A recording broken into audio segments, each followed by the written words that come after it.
Raindrops keep falling on my head.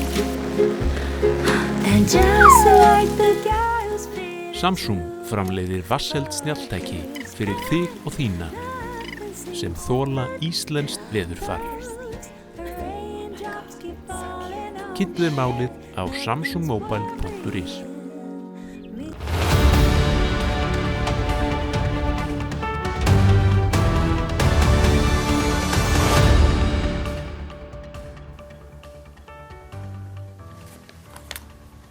Komið heil og sæl og velkomin í Spursmál, föstudaginn 10.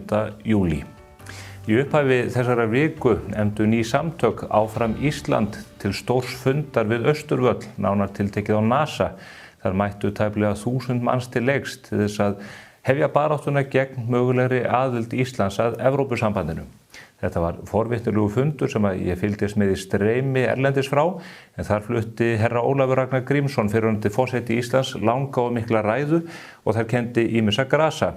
Hefur margt af því sem þar kom fram farið fyrir brjóstið á fólki sem styður aðild Íslands að Evrópusambandinu og ætla ég ekki að gera það sérstaklega umræðuefni. En mér langar til að spila hérna fyrir ykkur lítinn bút sem mér þótti einkar áhugaverður. Þannig að mantrað það að Evru Ísland óskar landið hvenær kemur þú? Muni færa okkur gull og græna skóga einhver mesta villukenning sem hægt að setja fram út frá hagfræðilegu sjónarmiði.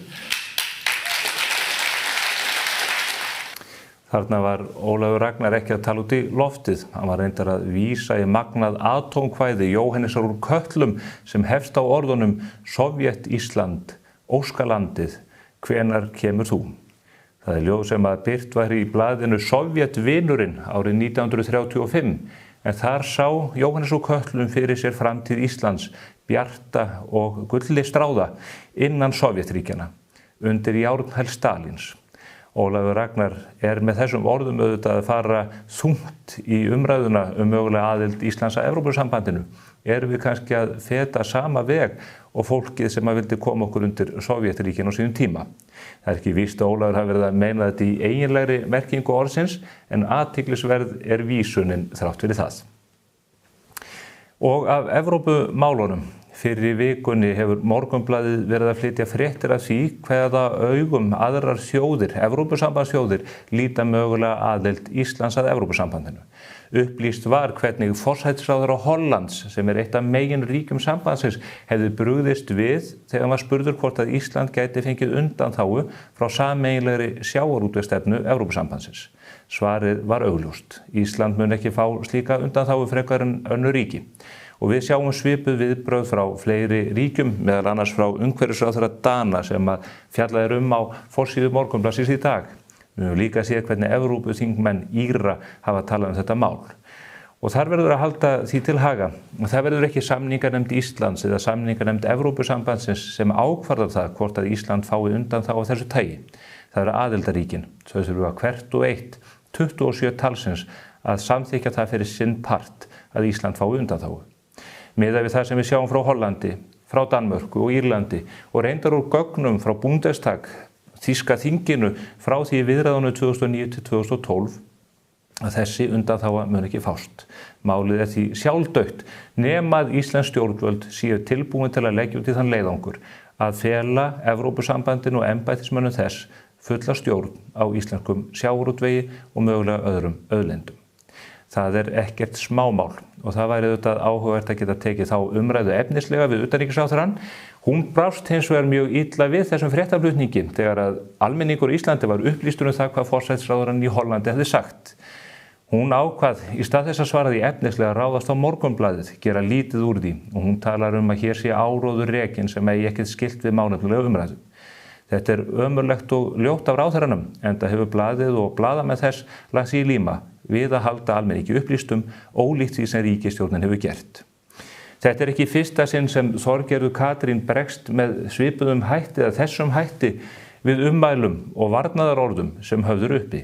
Mér langar til að spila fyrir ykkur hér frétt frá árinu 2008, nánar tiltekið 25. júlí.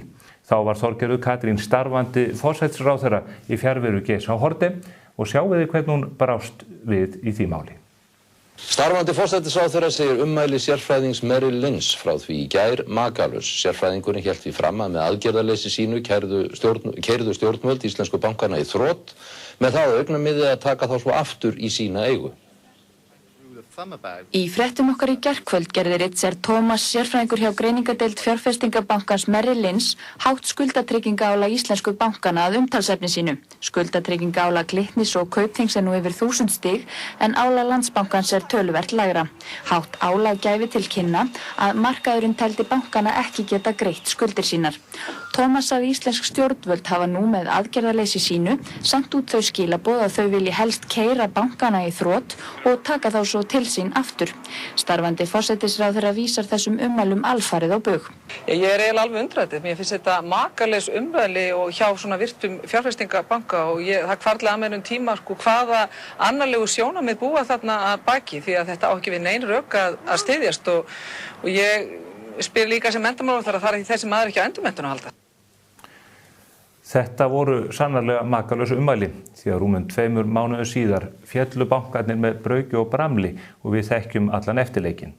Og talandi auðvaldið sem að Þorgerður Katrín og hennar fólki tíðrætt Á þessum tíma hafði Þorgerður Katrín og eiginmaður hennar milljarða hagsmuna af Kaupþingi, einu þeirra banka sem að loku féllu. Hún barðist á hæl og hnakka fyrir því að ef að ríkisstjórnin myndi bregðast við og bjarga einum banka þá hlyti það vera Kaupþing. Það hafa embættismenn sem voru á vettvangi staðfest við mig oftar en einu sinni og oftar en tvisvar í samtölum á umliðnum árum. Og talandi utanríkisráðherrann og efnislega umræðu mögulega aðild Íslands að Evrópusambandinu. Mér var bent á athyglisvert viðtal við hana í Bítun á Bylgjunni í morgun og þar hringdi inn einhver hlustandi og spurði hana út í það af hverju hún mætir ekki hingað á vettvang spursmála. Hlustið á þetta. Af hverju mætir ekki til Stefáns Einars?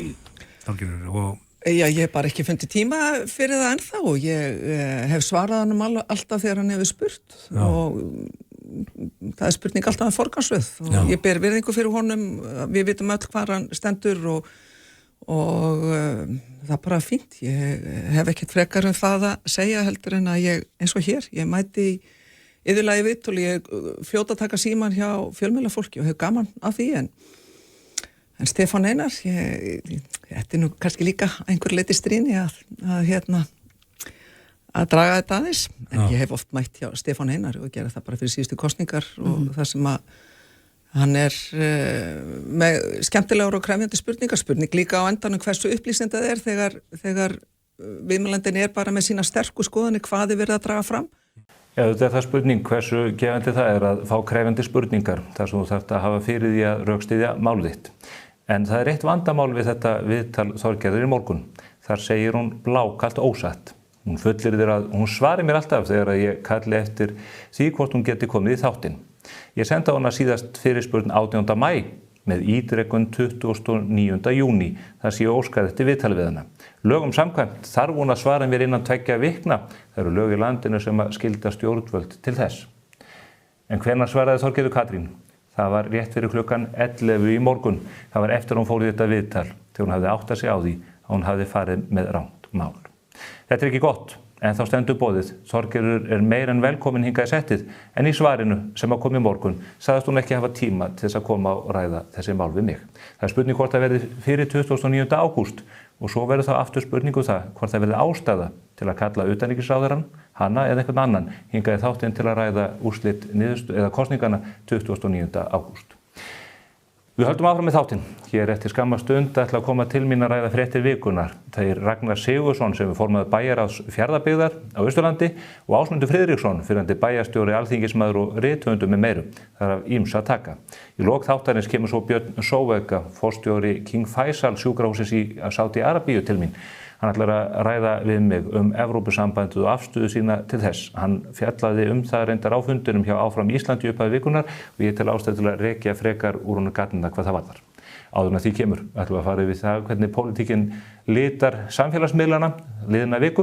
Þar kennir ýmissa grasa, jafnvel þó að þingið sé farið í frí. Fylgist þið með. Samsung kynnir nýjan Galaxy S26 Ultra. Meira frelsi, meira næði. Can you do this? Kynntu þið málið á samsungmobile.is.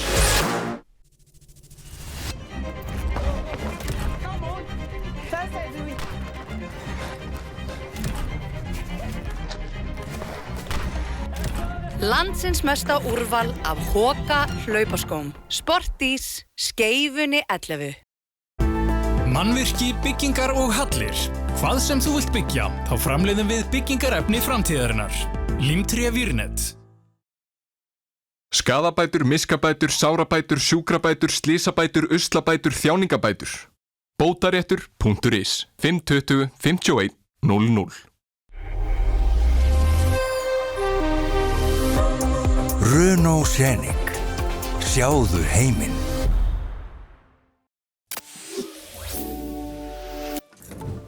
Já, komið öll sæl og blessuð. Voruð þið nokkuð búin að sakna mín? Nei, ég hefði sko ekki saknað mín heldur. En það hefur aldeilis margt og mikið gengið á síðustu daga og vikur. Alþingi fór í sumarfrí eftir 131 þingfund sem stóð yfir í 844 klukkustundir samanlagt. Segið þið svo að stjórnmálafólki okkar sé ekkert að vinna. Íslenskasti Íslendingurinn lét draum sinn að vera dagskrárgerðarkona verða að veruleika á dögunum en Halla Hrund nýjasta vefsjónvarpsstjarna okkar Íslendinga. Woohoo! Örþættirnir hennar, það sem ég elska við Ísland, já með Höllu sjálfri í fararbroddi, hafa litið dagsins ljós og þið bara verðið öllsumul að horfa.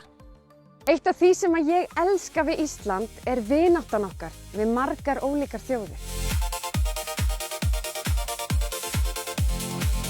Vonandi bætir það bara við einhverjum heilasellum við heilabúið á okkur. Þó að ég eigi nú ekki von á því. Tokka Gunn hefur líka verið eitthvað að möndla við Mike og þykjast verið einhver fréttakona eða eitthvað, takandi viðtöl við mann og annan. Já, hún kannski eitthvað að þreifa fyrir sér og reyna svona að finna hvar styrkleikarnir liggja. Ef hún skildi nú þurfa að vera bara algjörlega nauðbeygð til þess að taka pokann sinn eftir þjóðaratkvæðagreiðsluna í ágúst. En ætlar að taka þátt í þjóðaratkvæðagreiðslunni í ágúst? Já. En í vikunni fór Tokka líka til Tyrklands með Kristrúnu til að hitta Trump og einhverja fleiri svona spaða. Þær klikkuðu sko ekki á því að óska Bandaríkjunum til hamingju með 250 ára sjálfstæðisafmælið og ef maður vissi ekki betur, þá myndi maður bara halda að Kristrún væri innfæddur kani. Í alvöru, þvílíkur hreimur. Heyriði? We've shared numerous monumental moments during our friendship over the years. We will forever be grateful for U.S. support in 1944. Vá! Já, Trump hefur sennilega bara verið mjög hrifinn af þessu enda snér hann sér að Kristrúnu þegar þau hittist þarna á leiðtogafundunum í Tyrklandi og hún bara alveg, já, komdu sæll og blessaður og fór gjörsamleg í hnút. Nei, ég segi nú svona, en þetta ekki allt sko. Því að svo fekk hún skambissu frá gestgjafanum Erdogan, Tyrklands forseta. Í alvöru, hún fekk skambissu í gjöf frá Tyrklands forseta. Litla statementið, já, komdu sæll og blessaður, ég hélt hún myndi fríka, Hanna Kata nýtti tækifærið og uppfærði opnumynd sína á Facebook á dögunum og varð þessi líka með eindæmum jákvæða gervigreindamynd fyrir valinu. En smart. Austurlenski konfektmólinn Jenny Kennir fór á kostum í vikunni eins og allar aðrar vikur reyndar. Hann hefur komist að þeirri niðurstöðu að það mjög kostnaðarsamt fyrir íslenska þjóð að fá að kíkja í ESB-pakkan sem allir að tala Þannig að það kostar að kíkja í pakkan og það kostar vissulega milljarðatugi að ganga í Evrópusambandið. What? Dagur B. Eggertsson himself var viðstaddur réttarhaldi við vini sínum, borgarstjóra Istanbúl, í vikunni þar sem að andrúmsloftið var víst alveg rafmagnað og það útskýrir kannski bara hvað hann var eitthvað laus í sér, elsku kallinn. Æ, hvað að sjá Dag? Ég meina, hverju höfum við að tapa? Dagga Konna í miklu stuði þessa dagana, hún ekkert eðlilega jákvæð þessi elska. Nei eða já, nú eða þá, af eða á eða hvað eigum við að gera? Já, hún spyr bara... Ég meina, hverju höfum við að tapa? Og hvað er það versta sem getur gerst ef við segjum já í ágúst? Ég veit það ekki, maður þarf svo sem ekki að vera einhver geimvísindamaður til að svara því. En já, leið mér aðeins að hugsa. Fullveldinu. Komið sæl að nýju. Þetta var góð samantekt sanna sagna. Nú ætlum við að fara yfir fréttir vikunar með tveimur góðum mönnum sem að koma á ólíkum áttum, þar að segja ólíkum svæðum á Íslandi. Það er Ásmundur Friðriksson, fyrrverandi bæjarstjóri og alþingismaður og rithöfundur og margt fleira, og Ragnar Sigurðsson sem er formaður bæjarráðs í Fjarðabyggð fyrir austan. Við ætlum að fara hér yfir ýmsar fréttir vikunar. Komið sælir. Heill og sæl. Góðan daginn. Ég hnippi í þig Ási vegna þess að ég veit að það stendur mikið til á vettvangi sem okkur þykir báðum væntum. Já, það er skundum eins og miðvikudaginn. Já. 18. skiptið, held ég. Já. Þetta er fjáröflunar viðburður. Já, við höfum núna allan hennan tíma hist á sem næst Þorláksmessu á sumri sem er 20. júlí. Já.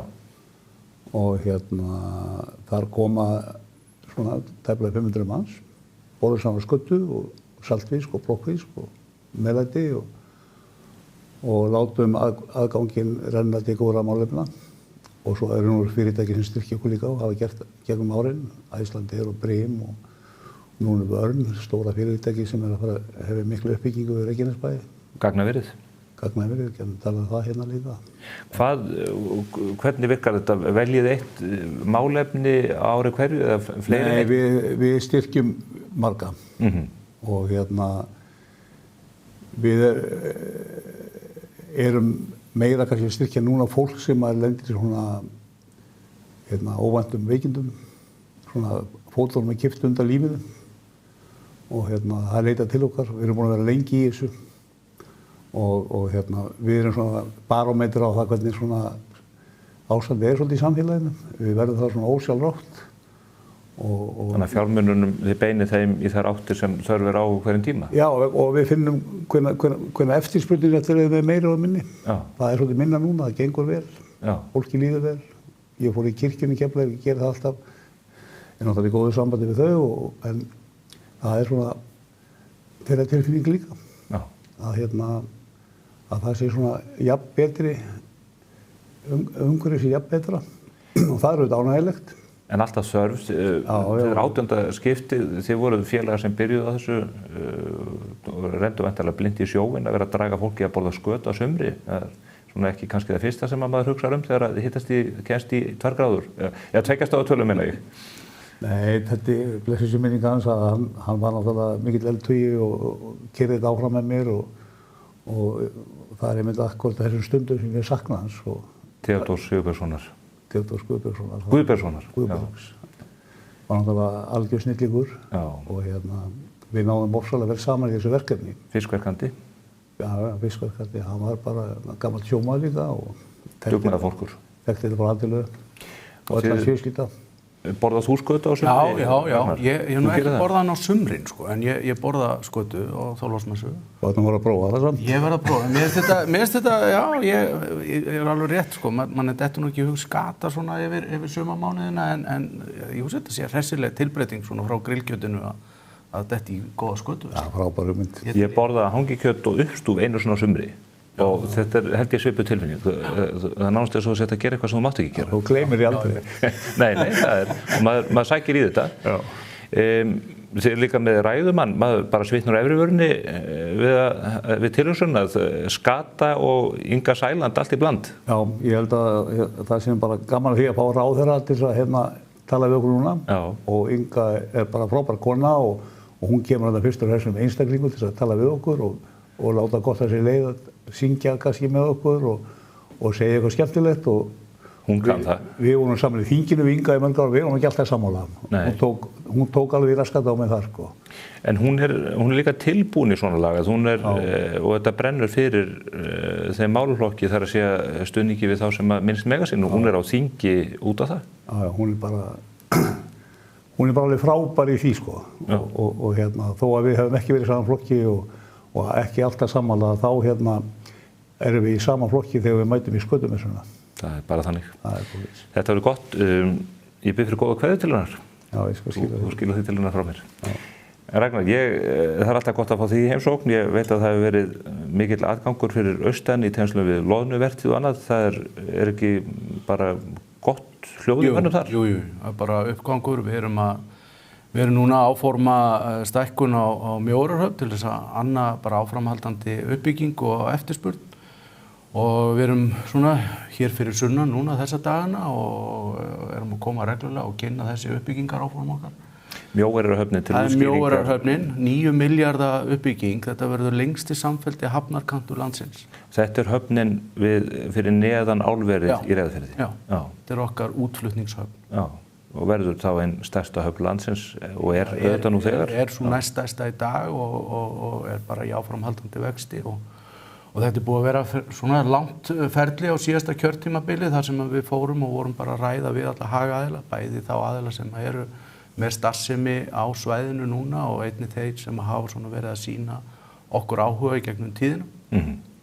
Þannig að þetta er ekki einhverjar óskhyggja hjá okkur. Þarna erum við bara að mæta þeirri eftirspurn sem til staðar og erum svona áætla þörfina til næstu ára í þeim efnum. Þannig að það er bjart framöndan í Fjarðabyggð og loðnan verður vonandi áfram og svo þetta bara hitabylgja og straumurinn liggur austur og það verður ekkert lát á því. Það er frábært að skuli segja þetta að Raggi. Ég að skrifa ævisögu Willard Fiske Ólafssonar á Grindavík og ég nú gamall úr loðnunni í gamla daga og var í Felsi og Sigga í með þess og var náttúrulega fiskverkandi og að ég að skrifa sögu þessa manns sem átti báti sem var fyrstu til að frysta loðn út í sjó og loðnurhogg, Grindvíkingi og ég að skrifa þessa sögu þegar þeir komu úr Norðursjónum fóru svolítið Nýfundarlands að veiða loðnu og hér komu svona loðnulegs ár. Þannig að sko þessi grein búin að ganga svona upp og niður og hún búin að ganga í eitthvað svo svakalega djúpa dali og líka háa toppa en aldrei mistuðu sjónarnar af því að auka verðmætin. Og fyrsta vertíðin sem þeir fristu út í sjó, þeir lentu í alveg ævintýralegu brasi en þeir gáfast aldrei upp. Og þeir fristu 300 tonna hrognum eina vertíðina og það var sko meira verðmæti úr því heldur en með Sigurður fékk fyrir 25.000 tonn að loðnum upp í sjó. Og samt honum hluta því í frystingu líka. Þannig þegar maður horfir tilbaka og heyrir svo þessar fréttir frá Ragga með hvað þeir að gera núna fyrir austan að þetta gull úr sjónum náttúrulega búið að fara í gegnum marga veldur. Já, og almenningur gerir sér ekki grein fyrir sko þegar loðnuvertíð fer í gang. Sko bara standsetja verksmiðjurnar. Þetta er ótrúlegt sko að fylgjast með þessu sko. Að vera bara að græja verksmiðjurnar, setja allt í gang, raða upp þessum vélasamsetningum öllum og allt virkar þetta alltaf eins og smurt sko. Svo bara vertíðin búin, þessu pakka saman og þetta er svona dæmi það hvernig sjávarútvegurinn hríslast út allt samfélagið sko. Þarna koma allir verktakarnir að og það er eitt af því sem við eigum í Fjarðabyggð og ástæðan fyrir því að fjárfestar horfa svona til okkar að þessir innviðir eru til staðar og urðu til út frá sjávarútveginn. Það verður svo til þess að álvers uppbyggingin gekk svo vel vegna þess að þú hafðir þessi öflugu verktakafyrirtæki sem gátu tekist á við svona verkefni og þau eru núna til staðar og hafa stækkað og elst. Þá þegar að nýjir fjárfestar koma á borðinu, þá sjá þeir það er allt til staðar hérna. Þetta vindur upp á sig. Allt. Og þeir búið þess að gjöfulu náttúru. Já. Þið eru með mörg öflug fyrirtæki, þetta eru Eskja og þetta eru loðnuvinnslan og síldarvinnslan og þannig mætti áfram telja. Já, og við erum með 4 fyrirtæki í Kauphöll. Já. Bara 5.500 manna samfélag sem er með 4 fyrirtæki í Kauphöllinni, ég hugsa að það sé örugglega heimsmet með íbúafjölda og við erum með 3 af 4 stærstu sjávarútvegsfyrirtækjum landsins, við erum með 3 af 4 stærstu fiskihöfnum landsins. Þannig að þetta er ofboðslega öflugt atvinnulíf og við erum að framleiða tífalt á við aðra íbúa landsins. Ég kom þetta er auðkista landsins. Ég kom á Eskifjörð meðan það vertíðin stóð sem hæst og það nötraði allt einhvern veginn í umhverfinu. Og ekki talaði annað loðnu og aflabrauð og skipin biðu þarna við hafnarkantinn eftir að komast inn til dælingar. Þetta er alveg ótrúlegt. Þetta er gaman. Talandum sjávarútveg, Morgunblaðið hefur verið að flytja fréttir núna af sjávarútvegsmálum í samhengi við Evrópusambandið og upplýsti meðal annars það fyrir vikunni hvernig samskipti hollenska forsætisráðherrans við hollenska þingið hefur verið háttað. Við höfum líka verið að birta upplýsingar varðandi afstöðu Dana, varðandi afstöðu írskra Evrópuþingmanna og svo hafa menn bent á Þjóðverja, Bundestag, hvernig þeir hafa horft á þetta. Utanríkisráðherrann okkar hefur ekki tekið vel í þessa umfjöllun. Hvernig horfir þetta við ykkur? Þetta var bara mogginn, þetta var allt saman ykkur að kenna. Já, við stýrum hollenska forsætisráðherra. Það hefur heimurinn vitað lengi. Og mér finnst orðræðan vera að fara alltaf meira þarna. Þetta þeir sem að tala fyrir því að segja nei 29. ágúst. Þetta annarkvort erindrekar Morgunblaðsins, erindrekar Sægreifana, Auðvaldsins. Fyrir mér þá þetta farið úr því, þetta byrjaði fyrir nokkrum mánuð þá áttu að treysta þjóðinni. Núna þetta bara farið í einhverja blammeringar þetta ekki einhver lýðræðisveisla Þú átt bara að segja já ef þú vilt fá að sjá hvað í pakkanum, annars ert þú bara í einhverja andstöðu við að fara í einhvern könnunarleiðangur. Og þetta bara galin umræða. Við erum að taka ákvörðun það 29. ágúst hvort við ætlum að fara í aðildarviðræður. Og það ekki einhver könnunarleiðangur, það skýr vilji það við viljum ganga þarna inn. Það getur síðan vel verið að við höfnum því, en aðildarferlið sem slíkt gengur út á það við förum að samræma okkar reglur þá þegar við Evrópulöggjöf. En það vantar á það samningsmarkmið ríkisstjórnarinnar inn í þetta. Það nú stóra máli í þessu, finnst mér. Af því ef það nú reynda sagt í orði að samningsmarkmiðin liggi fyrir, en það ekki að borði, það ekki þingsályktunartillögunni, það liggur ekki alveg fyrir á blaði og vegna þess að ef það væri að þá sé ég ekki annað en að þessi viðbrögð sem það nú verið bara núna nokkuð lengi frá Írlandi og við erum svo að heyra þetta frá Hollandi og danska umhverfisráðherra með blóðum í morgun allavega, hvort hann var komið fyrir, ég veit það ekki, og þetta fleiri lönd. En þau eru þetta bara að segja afdráttarlaust að það verði engar undanþágur. Og Írlandi segja þá, og ef Ísland á að fá undanþágur, þá viljum við fá það líka. Þannig að það einhvern veginn, í mínum huga, algjör óþarf að opna þetta hlið. Lykilatriði í þessu auðvitað það að það ekki samninganefnd Evrópusambandsins eða samninganefnd Íslands sem ákvarða það hvort að undanþága fáist frá sameiginlegu stefnunni. Það þurfa allar þjóðirnar, 27 að samþykkja þetta. 27 þjóðir. Og þannig komið fram mjög skýr vilji og af hverju ættu menn að láta 400.000 manna samfélag eigi að skeggja norður í Ballarhafi hafa þessar undanþágur við þessa andstöðu? Ég meina, nú liggur þetta bara fyrir. Fyrir mér liggur þetta bara fyrir. Það verða ekki varanlegar undanþágur gagnvart sjávarútvegi. Fyrir mér ganga bara þessar yfirlýsingar út á það. Og þá ganga atkvæðagreiðslurnar 29. ágúst það hvort við viljum ganga inn í Evrópusambandið. Eins og það ekki út frá því hvaða sérlausnir við komum mögulega til með að fá. Þetta gengur út á það hvort við viljum aðlagast Evrópusambandinu eins og pakkinn liggur fyrir. En geta Íslendingar segja sér svo að menn farið í flókna samningagerð og þetta snýst þetta meira en bara sjávarútveginn. Ef við fáum svo öflugan samning á borðið á öðrum sviðum að gæti það gefa okkur tilefni til þess að afsala okkur forræði yfir sjávarútvegsstefnu Íslands? Ég held bara að ef þú horfir á Evrópusambandið, sögu Evrópusambandsins, þetta gengur allt út á einsleitni. Þannig að ein sérlausn sem væri varanleg á einum stað myndi hríslast allt Evrópusambandið. Þá einsleitnin farin og maður sér núna fjölmiðla sem eru hliðhollir Evrópusambandinu fjalla það í dag að það eigi í rauninni að stoppa allt aðildarferli ríkja. Það eigi núna að fókusera á það að einfalda regluverk Evrópusambandsins þannig að Evrópusambandið geti í framtíðin tekið við fleiri þjóðum.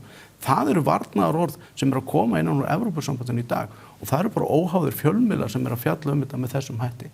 Þannig að ég held að ef við ætlum að koma þarna inn eins og við séum sætasta stelpun á ballinu sem við sannarlega erum með þær þjóðir sem að sækja í dag og höldum að við fáum eitthvað allt annan díl heldur en aðrar þjóðir hafa fengið, þá erum við bara á villigötum og þessar kosningar eigi að snúast það. Þau eiga að snúast hvað Evrópusambandið, inn í hvað félagskap erum við að fara, inn í hvað regluverk hverju erum við að framselja þetta á atkvæðagreiðsluna snúast. Það náttúrulega ekki stærra í sjálfstæðið. Og ég tek nú bara undir hérna Ólafs Ragnar Grímsson á fundinum, þar sem hann segir, sko, og margir hafa fyrir hvað var barist? Ef við ætlum að fara að kasta þessu núna frá okkur. En þá segja menn aftur á móti, en byrju, eru Danir ekki sjálfstæð þjóð, eru Hollendingar ekki sjálfstæð þjóð, eru Finnar ekki sjálfstæð þjóð? Er ekki hóluljómur í því að halda því fram að þessar þjóðir séu orðnar einhvers konar undirsátar erlends eða framandi valds eins og Ólafur Ragnar talar um? Já, við ætlum að gefa þetta frá okkur og við lítum á Evrópusambandi sem samband þjóða sem að dómstólarnir ráða, dómstóll Evrópusambandsins ræður yfir löndunum. Og hérna, við vitum alveg hvaða hættur fylgja því fyrir okkur. Þegar við erum að tala um auðlindirnar, okkar, sem eru mjög eftirsóttar, sem eru svona í stærðar hlutfalli okkar og svo Evrópusambandsins, að þá það kannski ekki svo stóra fyrir þá. Að við sjávarútvegurinn náttúrulega bara neðstu skúffunni í ráðuneytinu hjá þeim. Þegar þetta náttúrulega bara aðalmáli í okkur. Hvernig ætlum við hérna að hafna sjálfsákvörðunarrétti yfir þeirri auðlind, yfir rafmagninu og verður þá að gefa leið og við erum komin í Evrópusambandi, við krafist þess að komi strengur frá Íslandi til Evrópu. Komast hér í raforkuna. En röksemdir þeirra sem að eru ósamála þessu segja, samningsvinnan mun leiða þetta í ljós. Hvort að krafan verði að það verði rafstrengur, hvað menn meina með sjávarútvegsstefnu og aðeins. Þar til að við fáum samninginn á borðið, þá erum við bara í myrkri um þetta. Já, ég meina, sko, horfum bara á Brexit, hvernig gekk þeim nú að fara út úr þessu. Og við verðum, sko, við verðum að horfa á, þetta er sko vegferð. Ef við klárum hann og við göngum inn í Evrópusambandið, þá ekkert aftur snúið. Höfum það hugfast. Og við erum að fara með auðlindir okkar inn í þetta samstarf og við sjáum ekkert allt fyrir í framtíðinni. Við erum land, við erum eyja sem býr ofboðslega vel af ríkum auðlindum. Við höfum allt til alls. Við búum það vel að við eigum að halda sjálfstæðan okkar, halda öllum möguleikum opnum. Þarna erum við að loka þeim dyrum. Við erum að því og þó svo okkur séu boðnar einhverjar lausnir í dag gagnvart inngöngu í Evrópusambandið, þá eru þær ekki varanlegar. En utanríkisráðherrann segir á sama tíma, við reynda að fáum ekki svör frá henni það hvað það en hún segir, ef við segjum nei 29. ágúst, þá mun það hafa afdrifaríkar afleiðingar, einhvers konar eins og að það lokist einhverja dyr sem að geti skaðað okkur til langframa.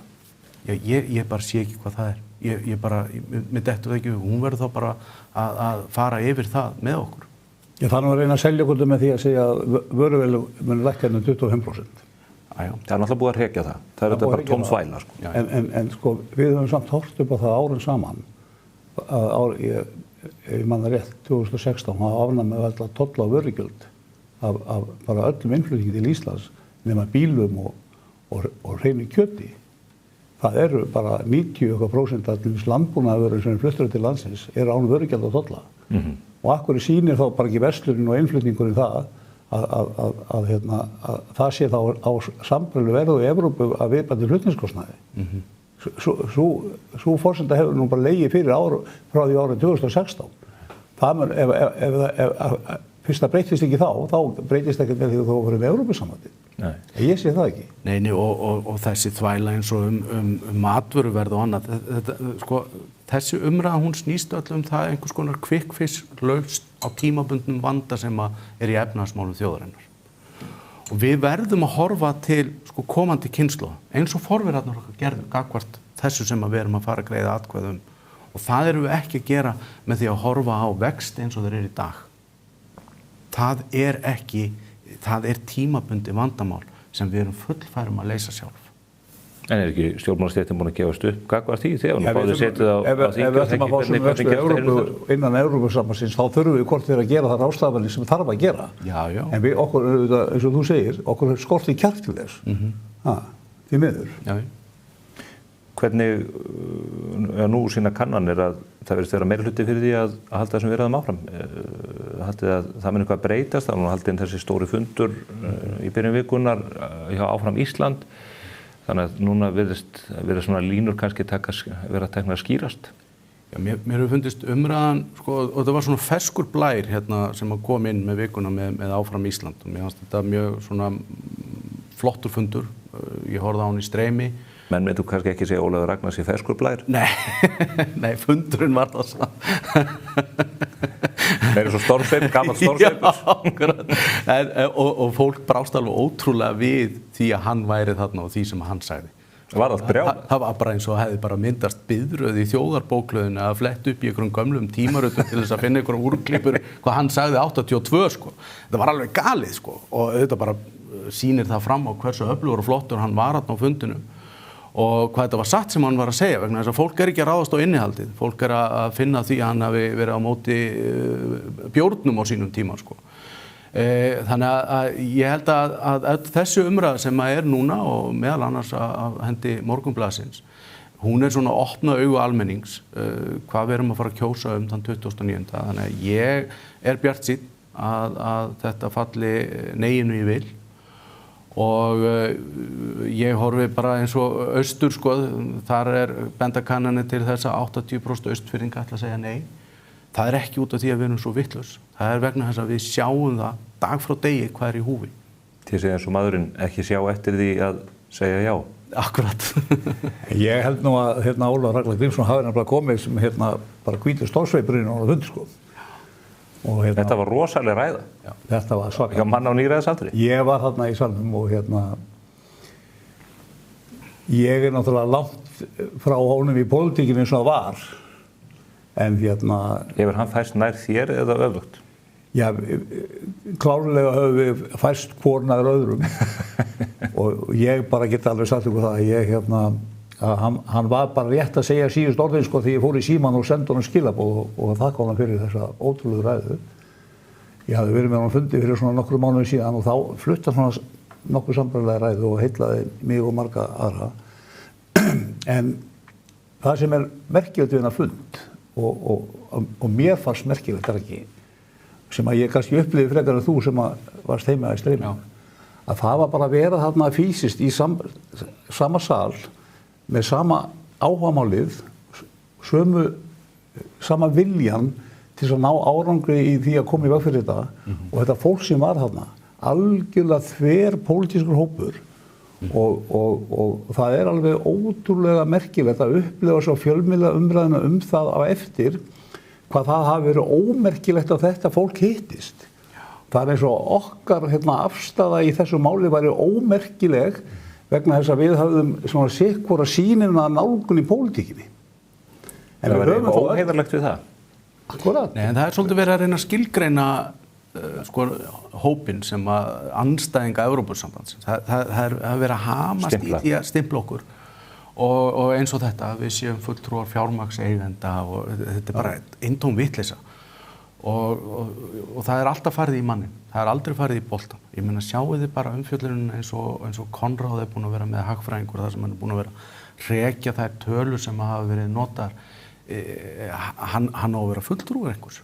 Bara mjög vandaður hagfræðingur að setja fram vel rökstudd gögn í málinu sem að allir geta farið í og rakið sér niður í og ég vona það umræðan sé að fara þangað. Mér fannst þessi fundur og umræðan í vikunni bera svona vott það að við erum að fara í málefnalegri umræðu úr svona einhvers konar TikTok kosningabaráttu.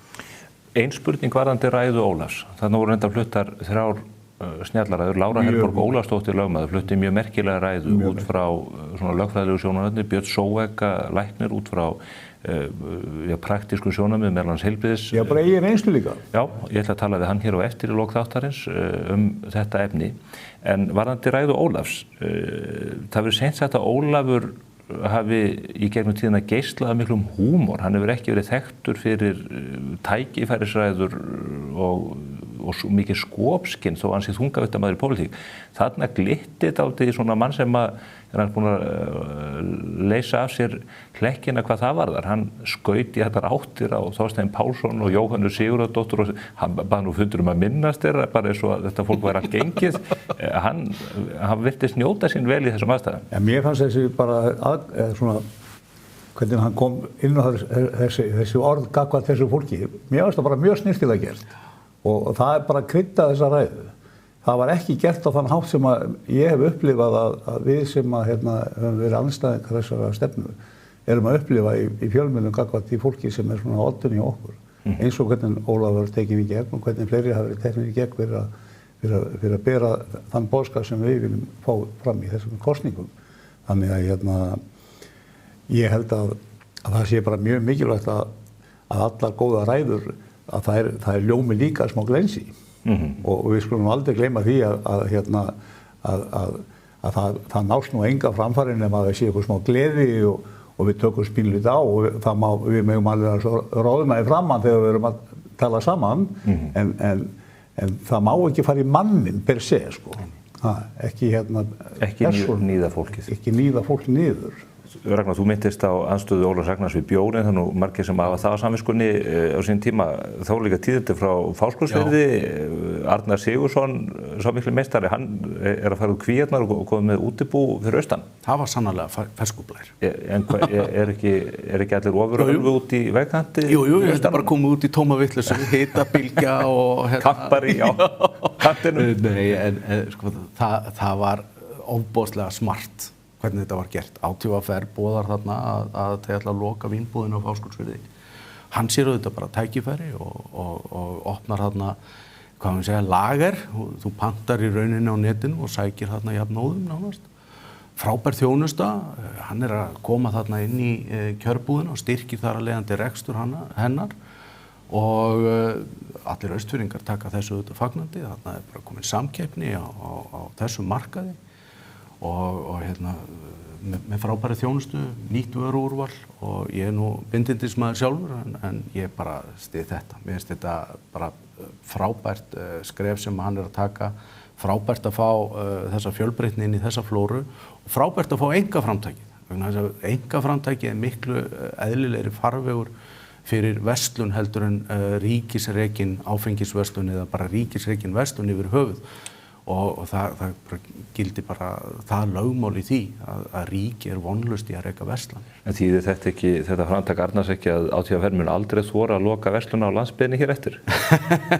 Ég vona það að þetta verði bara til þess að sýna fram á það og fyrir mér blasir þetta bara við að þetta skref Arnars sýnir bara það að ÁTVR bara systím.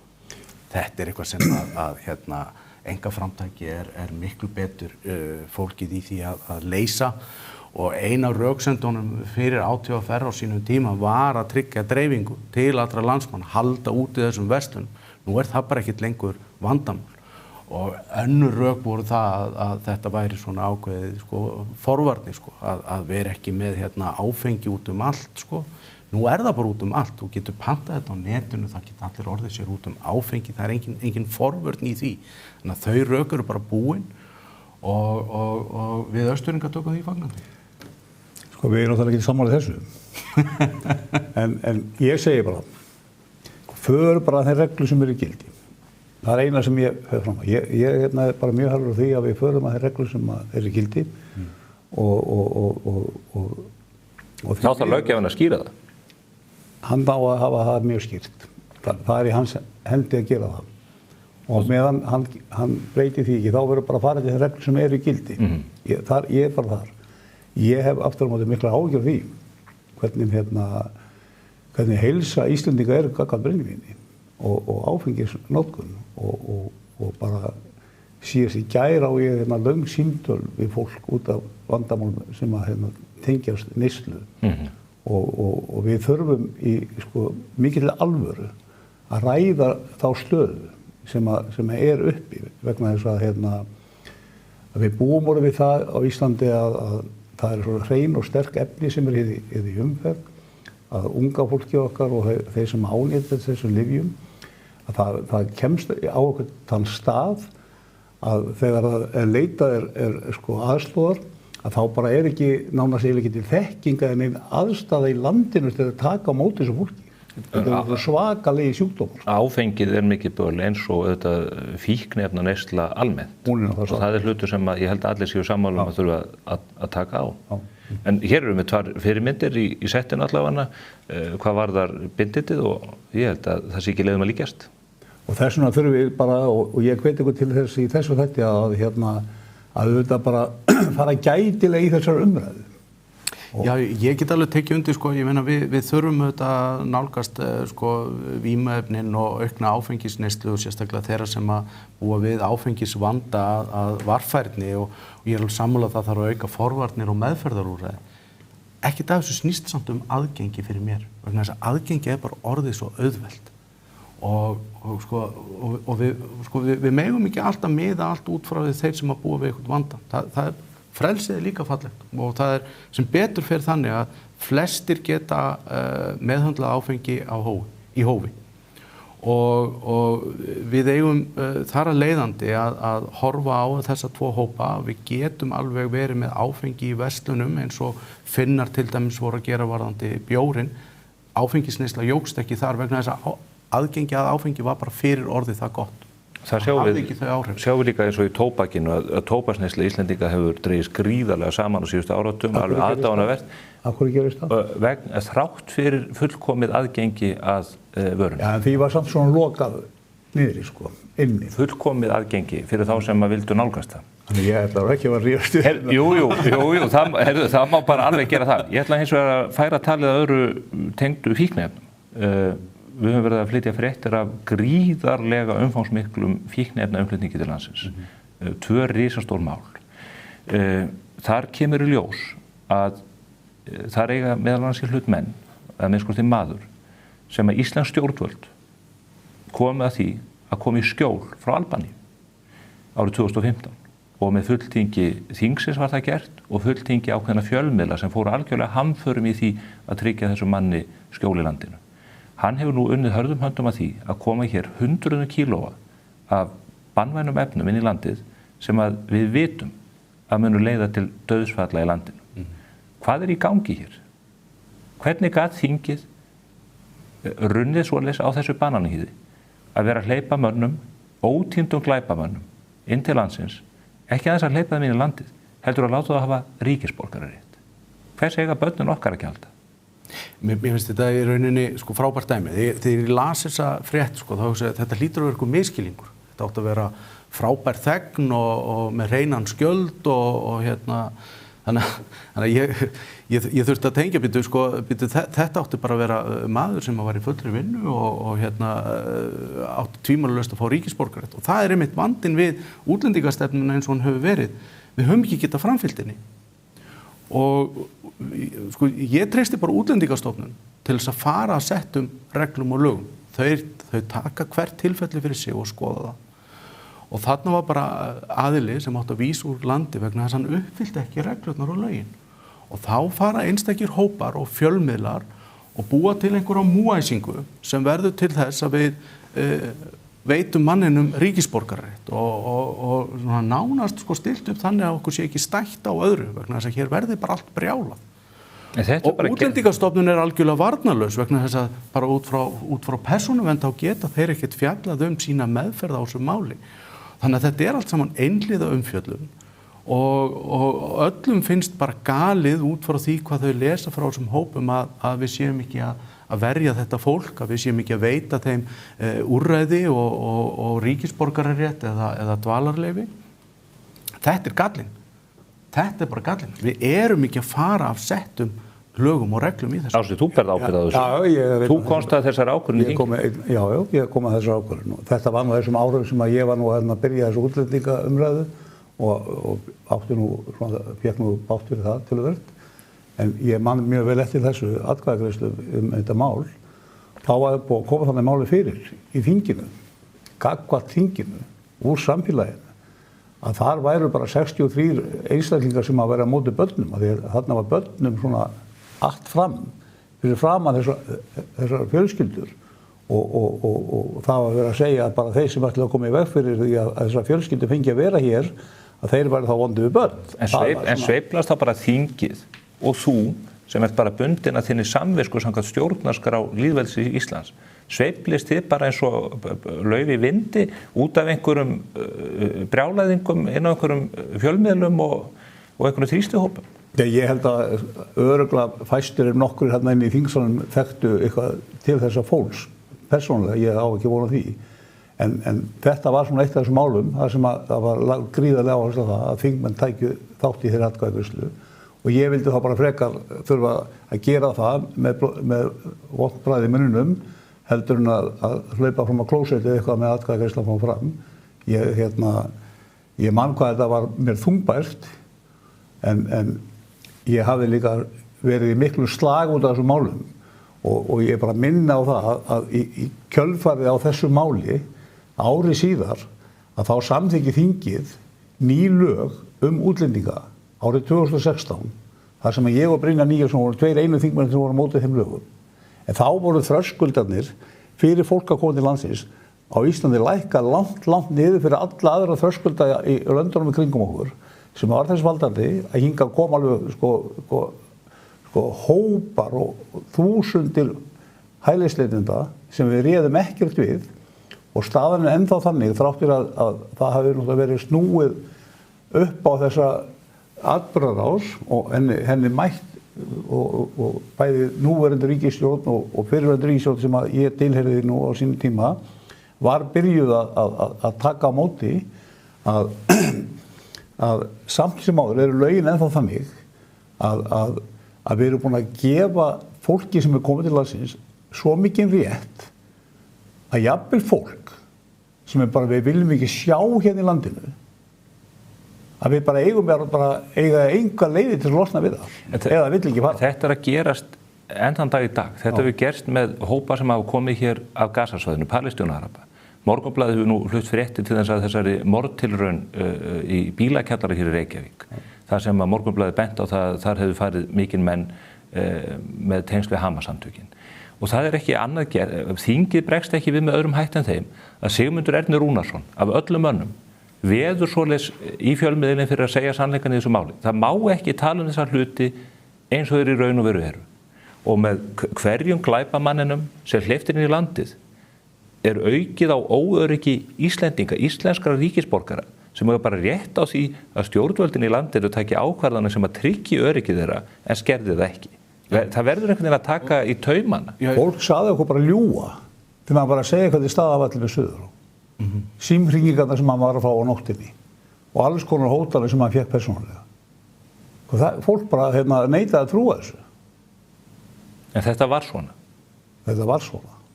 Og þetta er svona vegna þess að það eru ennþá, við vitum að lögreglan er að kljást við þetta, getur ekki tjáð sig um það. Þetta er algjört ófremdar ástand.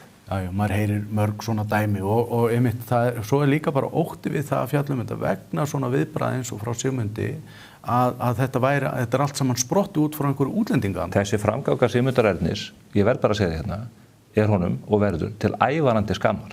Það er óþolandi fyrir fjölmiðla að sitja undir þessu og sérstaklega frá fyrir ritstjóra og fjölmiðlamanni. Því að það verður að vera hægt að tala um þetta og þetta dæmi hér sem við erum að tala um í þessu risastóru fíknarmáli afhjúpar þetta í raun og veru hvað við höfum verið að eiga.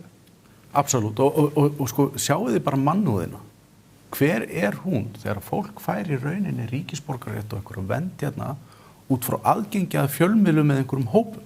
Það er ekkert jafnræði í því. Nei. Jafnræði er fólkið í því að Útlendingastofnun fari bara eftir settum lögum og reglum og allir séu jafn. Og þar þarf að setja miklu stífari reglur. Það er allar þjóðir átt að sjá það. Þeim þarf þá líka að vera framfylgt. Það er náttúrulega bara að vera misnotað mannúðina með því að komast inn í landið og undirbúa slíka ódæðisverkar sem þessi maður hefur gert. Já. Eitt mál að lokum. Kristrún Frostadóttir, hinn æruverðu í forsætisráðherra okkar, hún fer til Tyrklands, hittir þar Erdogan, einræðisherrann. Hún er leyst út með gjöf sem að menn hringsnúast eiginlega í kringum. Er ekki bara ánægjulegt að við stjórnarráðshúsi í Lækjargötu séu menn vel vopnaðir? Þetta var bara virðingarverð gjöf, flott gjöf og hérna, við erum svolítið gaman að lesa fréttir vegna þess að fjölmiðlar allstaðar eru að fjalla þetta eins. Það er allir í bölvum vandræðum þessi gjöf. Svo eru menn eitthvað að tala um það að gera byssuna óvirka. Davíð heitir ekki bara farið og prófa þetta á skotæðingarsvæðinu? Maður náttúrulega verður svolítið hissa kannski bara þegar næsti fundur verður haldið hérna þá gefur Kristrún bara öllum sleggju eða eitthvað. Getur verið fínu hugmynd. Hvernig þetta gera hann óvirka? Já, hún kann það. Þetta er auðvitað alveg kostulegt allan sko okkar heimsluta. En þetta nú bara með þjóð með okkur í NATO, sko. Þannig að við þurfum að svona búa við það. En ég man bara eftir okkur, sko, í Hrekkjalómafélaginu. Við heimsóttum í Seðlabankanum einu sinni og gáðum í ísúlspyrðu og blýanta til þess að naga. Já. Það kannski ekki gott í Evrópusambandinu að fá svoleiðis frá okkur ef við kemur því. En sko, auðvitað það þannig í Tyrklandi þykir þetta svona venjum samkvæmt mjög virðingarverð gjöf og þegar að NATO kemur hingað í heimsókn þá getum gefið þeim hvalatann. Það væri nú flott. Það allt brjálæði því. Eða skutul, það eru okkar vopn. Já, það betra. Ég veit að Kristján myndi vilja leggja það að mörkum á góða NATO-fund. Þetta allt fróðlegt. Það verður spennandi að fylgjast með þessu eins og öðrum málum. Þakka ykkur kærlega fyrir komuna hér í Fréttir vikunnar. Ásmundur Friðriksson gangi vel með skötuveisluna. Ragnar Sigurðsson, bið fyrir kveðju austur. Takk fyrir að bjóða okkur. Takk. Við erum hins vegar ekki hætt, vegna þess að hér handan við hornið er Dr. Björn Sóeka. Hann forstjóri eins af mögnuðustu sjúkrahúsum heimsins í dag, hefur áður stýrt Karolinska háskólasjúkrahúsinu í Stokkólmi og Landspítalanum. Hann ætlar að ræða hérna við mig afstöðu sína til Evrópusambandsins og af hverju hann ákveður að stíga fram á þessum tímapunkti til að lýsa skoðun sinna á því. Fylgist þið með.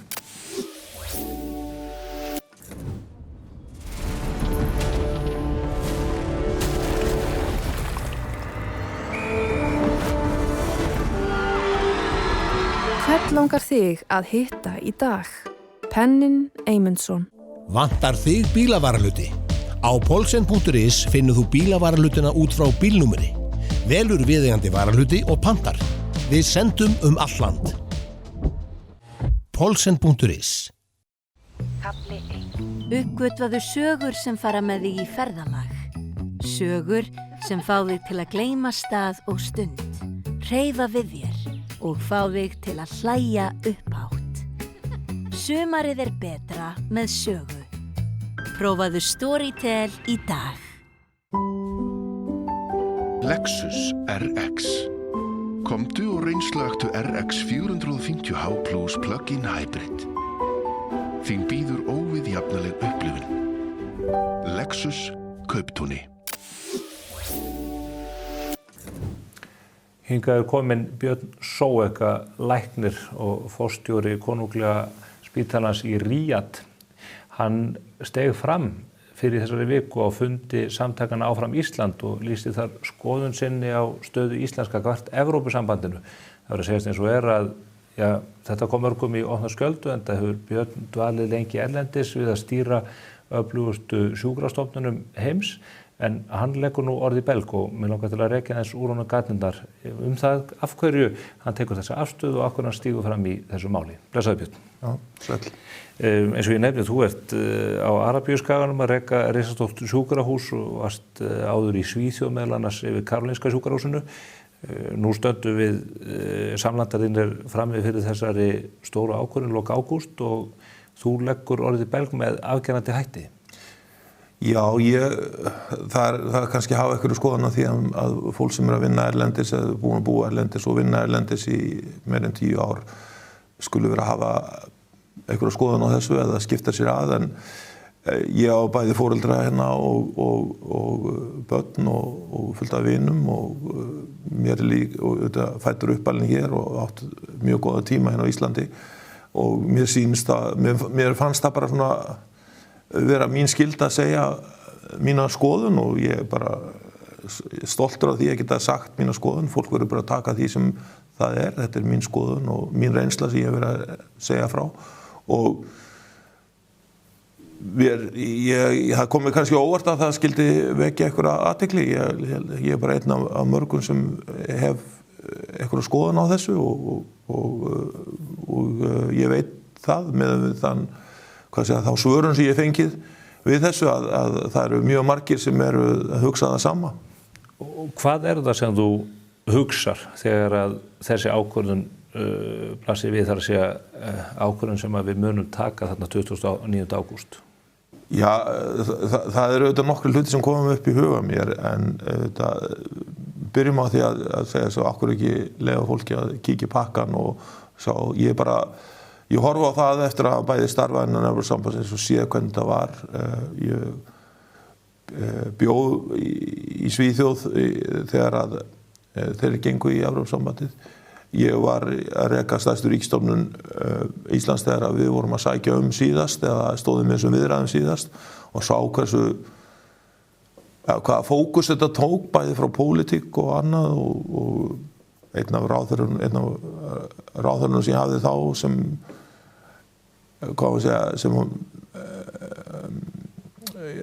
sem heilbrigðisráðherra á þeim tíma hafði töluvert meiri fókus á þetta heldur en að vera að reka heilbrigðiskerfið.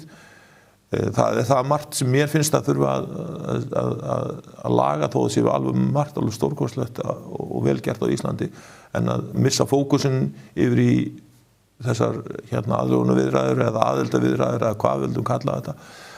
Það fannst mér vera svona ekki það besta sem rætt fyrir Ísland.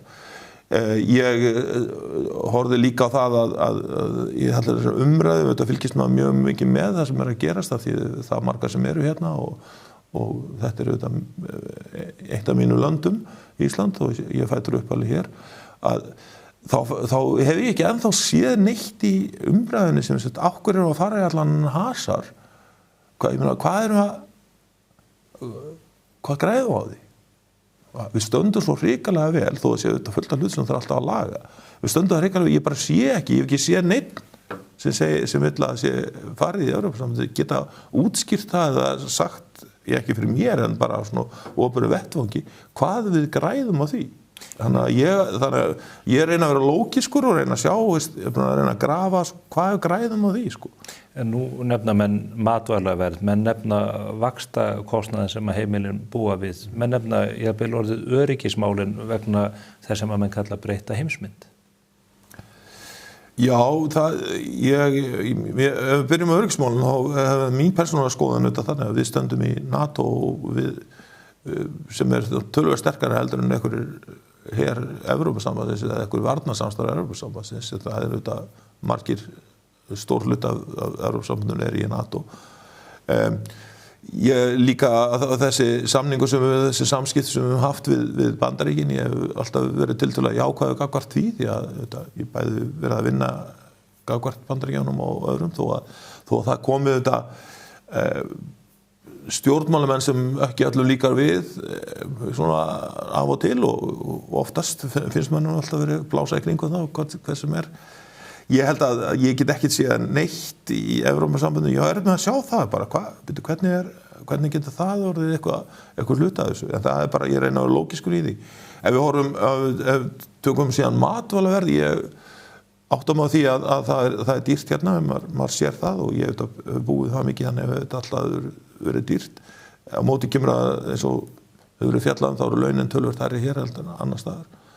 Og ég var líka þannig að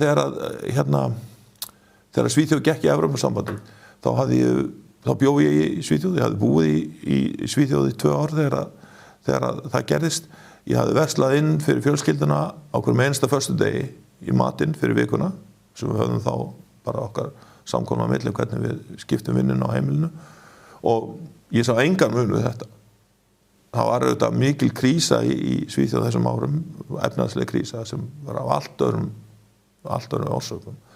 Ég bjó líka í Svíþjóð þegar að Svíarnir ákveða að ekki taka upp í þjóðaratkvæðagreiðslu, að ekki taka upp evruna.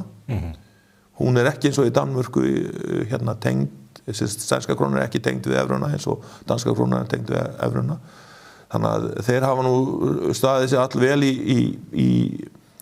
í þeim efnum í sínum peningastjórnun og gátum séð það þegar bankakrísan gekk inn yfir 2008-2009 þá komu þeir einna best út af þeim löndum sem var miðað sig við. Ég var að horfa sjálf á mig praktiskan ef maður hefur verið að kaupa húsnæði í Svíþjóð þá eru vextirnir mjög lágir þar. Þannig að eins og staðan er núna með verðbólgu upp á 2% þá er ég að borga 2% vext af húsnæði þar. Þannig að þetta er ekkert með evrun að gera. Ég átta mig ekki alveg á því hvað það er að gera með efni. Það tekur auðvitað okkar sjálfstæði efnahagslegur ákvarðanir frá okkur. Mér fannst eins og þjóðin hefði tekið afstöðu til þess að í raun og veru þegar að ICEF-samningarnir voru þegar þeim þegar þeim var neitað á sínum tíma og það var ákveðið að við myndum standa fyrir okkar eigin málum á okkar eigin forsendum og þannig að ég ennþá sko ég reyna að vera ekki pólitískur, reyna að horfa á þetta svona, ég segi ekki ískalt því það verður aldrei ískalt þegar að svona en praktískur og þessuna það ástæðan fyrir því að maður horfir á allt þetta. Þannig að þessar megin röksemdir sem að ég legg á borði hér og eru megin röksemd þeirra sem vilja gangi Evrópusambandið, þú blæst á þau og þú segir að þetta ekki við, þetta séu viðfangsefni sem við leysum með öðrum hætti. Já, þetta er bara viðfangsefni fyrir okkur að leysa yfir höfuð. Þetta er bara allt annað, ég meina, ætla að fara menna að bera saman mataverð hér og þar og svo meðalaun og allt þetta er bara hrærigrautur og við horfum á það. Ég held að við höfum það mjög gott á Íslandi, þau sem eru þar og með það tölur sem maður sér og ég hef fullt ættingum en að þið fylgist með því og eins og ég sagði áðan að það er hluti sem þarf að breyta, alltaf, það er alltaf að bæta þjóðfélag og það er sama, ég sé það á mínu rekstri og spítalum annars þar, það þarf að breyta, það þarf alltaf að breyta, annars verður ekki betri. Evrópa er auðvitað líka samsett af mörgum ríkjum og þó að menn segja að hér sé þetta að gera hluti betur með því að ganga inn að þá er þetta staða sumra Evrópuríkja mjög báborin, ekki síst austantjalsríkjana gömlu og þeirra ríkja sem eru að sækja inngöngu akkurat núna á þessum tímapunkti. Jú, maður sér það, þetta er auðvitað mjög mismunandi og í öllu svona Evrópusamstarfi sem er jafnvel Evrópusambandssamstarfi þá sér maður það að þau standa verr, þessi austantjalsríki, þau standa bæði verr og eru miklu þiggjendur af bæði þekkingu og svo sér maður samkvæmt tölum af peningum líka, þannig að maður skilur það, þau þurfa öðruvísi hjálp, þau þurfa öðruvísi struktúr. Þú stýrðir auðvitað Karolinska sjúkrahúsinu eins og ég nefndi hér inngangi sem er einhver virtasti spítali í Evrópu og í heiminum í dag. Hver er reynsla þín af Evrópusambandinu þeirra áttunum? Þú hlýtur að hafa velt fyrir þér eða haft snertifleti við Evrópusambandið í ljósi þessu umfang sem að þú fórst fyrir? Algjörlega, ég var á tímabili formaður samtaka evrópska háskólasjúkrahúsa. Ég fór þó nokkra ferðir til Brussel til þess að hitta þar embættismenn og fór ég kannski með svona öðrum helsta forvísmanni evrópska háskólasjúkrahúsins tíma sem er ennþá núna, sem var þá og er ennþá núna framkvæmdastjóri eller forstjóri Charité sjúkrahússins í Berlín sem er eitt virtasta sjúkrahús í heimi líka.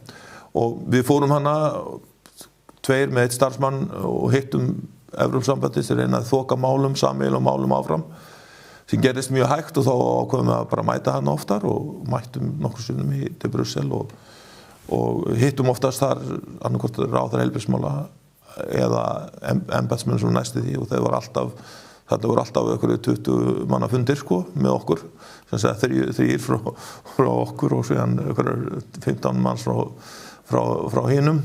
Það kom ekkert út úr þessum fundum, kom 0 út úr þessu. Við áttum einu sinni óformlega fund með æðsta stjórnanda Evrópusambandsins sem gaf embættismönnum sínum fyrirmælum að ýta við ákveðnum hluti sem vorum að ýta áfram í samstarfi sem ég ætla ekkert vera að nefna núna því þetta er ófrágengið ennþá. Embættismönnum vorum að gleyma þessum fundi að því að hann voru óformlega voru hvergi skráðu bara 2 mánuðum seinna Þannig að við komumst, allt sem við gerðum var án Evrópusambandsins og ég segi ekki við gáumst upp, við reyndum að hafa áhrif á stefnu. Eina skipti sem þeir hlustuðu aðeins á okkur, ekki algjörlega, og það var í COVID, þá komu þeir, ég segi ekki á 4, en komu svona til okkar og báðum smá ráðgjöf eða okkar skoðun á hinn og þessu og svo til að byrja með þá hlustuður aðeins á okkur en svo tók pólitíkin yfir eins og allir vita þess að COVID-stefnu Evrópusambandsins eða ríkjana eða hvað sem var. Við vorum mjög svektir í COVID þegar að við í Svíþjóð erum þar og við erum í Evrópusambandinu. Við kaupum grímur og annað sem við þurfum, einnótadót sem við þurfum. Það er sett í vörubíla, ég held við hefum verið að kaupa þetta frá einhver af svona mið-Evrópuríkjónum, en eina sem það gerist þá, við erum með Evrópusambandinu, opið markaður, að við landamæri Þýskalands var þetta allt stöðu og gert upptakt. Var það Evrópusambandið sem gerði það? Já, það var Þýska ríki sem gerði það. Þráttu við værum með Evrópusambandinu og allt var ætti að flæða jáft á milli. Var það til þess að þeir getu nýtt þetta? Til þess að þeir getu nýtt þetta. Það var svo mikil já, sko, það var svo mikið eymd í kringum það vantaði svo mikið. Já. Það var ekkert að fara að senda það á landi, sko. Þeir réðu ekki við þetta? Þeir réðu ekki við þetta. Svíarnir voru mikið meira hvað að segja, fóru mikið meira nær eftir þessum reglum að skipta jáft á milli Evrópusambandsins. Við vorum með ákveðið lyf, svefnlyf, og nota þau þegar fólk sett í svæfingavélar í COVID. Og það var framleitt 500 metra frá kanadska sjúkrahúsinu. Og við fengum bara okkar skamt, sko. Ja. Allt hitt var sendt til Evrópusambandsins, innan Evrópu. Fengu ekki hlutfallslega meira, þó að þetta væri þarna? Nei, við lentum oft í því að það var skortur á þessu, sko. Þráttur þetta, ég gæti hort á húsið þar sem þetta framleitt, frá skrifstofunum minni. Og svo flutt úr landi? Svo bara flutt úr landi. En þessi lýsing þín á þessum samskiptum við þessu æðstu embættismenn og viðbröðum við breytingu sem þið voru að kalla eftir, þetta eins og svona einhvers konar lamandi hönd ríkisvaldsins. Það sem Draghi-skýrslan vitnar í sambandi við samkeppnishæfni og dvínandi hreyfanleika kerfisins? Já, það er hluta því, sko, en núna, jafnvel núna þegar ég að vinna í Sádi-Arabíu, þá ég í samstarfi við ákveðin samtök og annað svona sem eru hluta til Evrópu, og flest þessi samtök horfa á, fjölþjóðleg samtök horfa svona hvað sem Evrópu sem að dragast aftur úr og lítið að gerast. Ég var líka á fundi í Genf þegar var aðalfundur hliðin á, sko, það var World Economic Forum sem hefur svona heilsufund á sama tíma og Health Organization var með sinn aðalfund, og þar kom Sigrid hrósandi maður og kynnti nýja stefnu Evrópusambandsins í gervigreind, AI in Healthcare. Og fyrir utan það hvað tiltölulega óskiljanlegt orðasalat það var boðið upp á, þá var þetta mest upp á það að bara að stoppa allt af. Og þá stóð ég faktisk upp á þeim fundi og ég má ekki vitna í aðra þar, en ég sagði svona America innovates, Europe regulates. Þeir stoppa og það mun þá bara halda áfram að keyra fram úr þeim, sko. Því það ekki verið að stoppa annars staðar, það gengur hratt yfir. Það sem var líka bent á í þessum formála var það að reglugerði sem hafa verið settur persónuvernd og annað innan Evrópusambandsins hafa haft svo góð áhrif á heilbrigðiskerfið og þessi gott að setja strúktúr og festu og þetta fyrir hönd sjúklingana. Þó ég bara fullyrti það vegna sem ég var að vinna í Evrópu þegar þessar reglugerðir voru settar upp, að það ekki einn einasti sjúklingur sem haft gagn að þessu reglugerðum nema kannski þvert á móti, sko. Þannig að ég segi það virðist vera mjög mikil stefna hjá Evrópusambandinu, finnst mér, í heilbrigðismálum. Það er það sem ég þekki til. Það er computer says no. Það er bara, við bara setjum einhver reglur þetta til þess að því við þekkjum þetta ekki nógu vel, við þurfum aðeins að halda okkur að fundum þetta og skoða þetta og þá er bara allir komin langt fram og það sér maður svo hrikalega í gervigreindinni. Ég er reyndar í stjórnum tveggja fyrirtækja, annað sem skoðaði Bandaríkjunum og hitt í Svíþjóð það sem inn í gervigreindin og þar maður að fylgjast með þessu, þannig að ég veit nákvæmlega hvað að gerast í þeim efnum og heyri hvernig er talað og það ef þú fyrir að fundum gervigreind í heilbrigðismálum í Evrópu, þá eina fólki sem hefur eitthvað fram að færa þar er fólki frá Bandaríkjunum. Eins og OpenAI sem ég búin að hitta helstu ráðum þann mörgur sem á svona fundum núna síðasta hálfárið, sko. Þannig að ég held að þetta verður hamlandi fyrir okkur Og þú ert þeirri skoðun miðað við reynsluna frá 2009-13 að þetta verði hamlandi fyrir okkur alveg frá því að við segjum já og förum í aðelda viðræðurnar. Það sé skurðpunkturinn sé í raun og veru ekki loka þjóðaratkvæðagreiðslan það hvort við að ganga inn eða ekki. Já, ég meina, ég bara sé engan tilgang það að við vitum hvað við fáum í Evrópusambandinu. Akkur ættum við að fara í viðræðum að fara inn í Evrópusambandið þegar við erum þá að biðja að fara inn í Evrópusambandið. Við vitum hvað við fáum. Men akkur eru að fara allar þessa leið og eða allar þessa tíma, allt þetta, ef við vitum það, við viljum það ekki. En þeir fullir það ráða mennirnir að þetta snúist það hvað undan þá við getum fengið fyrir sjávarútveg og mögulega landbúnað og þess slags ákvarðanir og að ef að þeim skilurðum verði fullnægt að þá sé full ástæða til að fara hraðbyrja þannig. Já, ég þekki það ekki nógu vel sko, en ég held að sé ekki mikið undan þá sem þjóðir hafa fengið sko. Það minnst ég þekki enn og aftur hvernig þetta var í Svíþjóð. Undan þá sem þeir fengu var það þeir með að hafa tóbaki í vör sem var bannað mörgum öðrum stöðum sko, eða nikotín í vör. Og þessar áhyggjur sem þú lýsir, það lúta ekki að auðlindunum eða slíku heldur hvernig kerfið... Já, ég raun og veru, ég meina ég að reyna að vera praktiskur og sjá hvað gagnum við höfum að þessu. Við vitum það þó við höldum, þó kannski verðum sem Íslendingar svolítið svona yfirmóta kókhraustir þá fullt af hlutum sem hafa gerðir ofsalega vel hérna þrátt fyrir að vera ekki í Evrópusambandinu og ég sé minna hlutum sem gerðir ofsalega vel annars staðar sem innan Evrópusambandinu og ég held að það myndi leggja eitthvað svona millustein á þjóðfélagið, það bara mín svona praktíska reynsla og ég meina af hverju vera að fara inn í viðræður það sem þú veist nákvæmlega hvað þú færð. Ok, þú færð kannski einhverja sem reyna að koma okkur inn að því menn vilja auðvitað komast, já ég meina ekki segja auðvitað en líklegast, maður veit ekki hvað ég hugsa, að bara segjum fiskinn, kannski námannið, ég veit það ekki, það ennþá óljóst.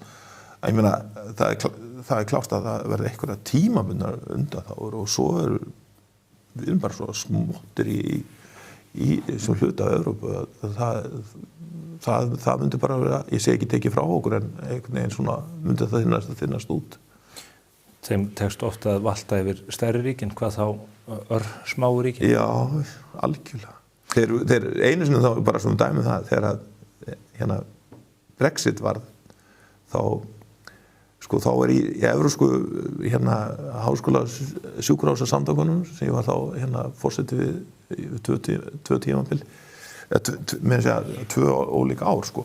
Þá vorum við með hérna erum með þú veist ennþá hérna einn stærsti háskólaspítalinn í London, Kings og fólki í Brussel sagði að þeir eru farin út úr Evrópu, þeir eru ekki hluta af Evrópu lengur, þau verða að vísa þeim úr samtökunum sem við gerum ekki.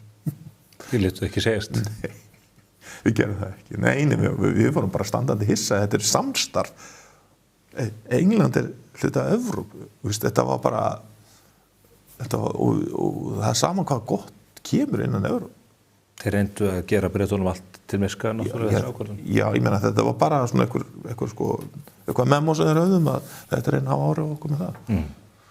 Segðu mér, Björn, þú hefur rætt hérna áður á þessu vettvangi við mig spítalana sem þú stýrir í Ríad.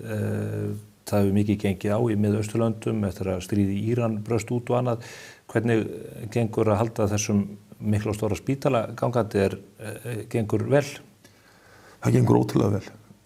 Ég var einmitt að ræða þetta við ráðamenn þar sko, það er ef við bara horfum að töluna, því ég er alltaf að horfa á tölur, ef við horfum á tölunir hjá okkur þá er skona núna, hvað sé að síðustu mánuði þá er svona sem eins og Tómas og svo áhrif af öllum góðum hlutum sem við verðum að gera, sem hafa bara komið út í ótrúlega fínum tölum sem við höfum náða að laga eins og lengd sjúkrahúslegu, dánatíðin eftir helstu aðgerðir, það er bara þessu tölur sem eru núna, voru bara allt í lagi áður en eru bara algjörlega frábæra núna, þannig að það gengur alveg ótrúlega vel. Stríðið er þetta sorglegt og hefur gert fólk óöruggt, hefur ekki haft áhrif á okkur þannig séð, þetta gera það að verkum stríðið að fjárhagurinn er mjög erfiður, En tekið á honum af festu sem ég bjóst ekki við þannig á þessu svæði en það er þannig að það tekið mjög stíft á því en spítalinn gengur ótrúlega vel, mikið betur og hraðar heldur en ég vonaðist til. Þegar maður kemur hann þá sér maður ákveðna stöðnun, ákveðin kultúr sem hef bara, en ég fann það líka, það er ákveðin framsækni sem þeir vilja komast í, en það er þetta skrefið sem oft erfitt það, við ætlum bara að gera það. Þetta er eins og ég hef sagt frá áður að þegar mér finnst vera stopp, þá fer ég inn á skrifstofunum minna í bólið minn, græna bólið minn, frá Nike sem stendur á Just Do It. Og það hefur gengið ótrúlega vel. Og þeir gerðu það með þinni aðstoð í þessu tilviki? Já, ég meina við bara sjáum tölurnar hafa verið óbreyttar eða verri eða svo niður á við þangað til að núna fyrir 2,5 ári síðan þegar byrjum á þessu. Og sko þér góðs gengis áfram í þessu verkefni og fáum að fylgjast með. Takk fyrir komuna. Takk. Það var ekki meira á vettvangi spursmála þennan föstudaginn. Við þökkum ykkur fyrir samfélgina og hlökkum til að vera með ykkur hér að viku liðinni.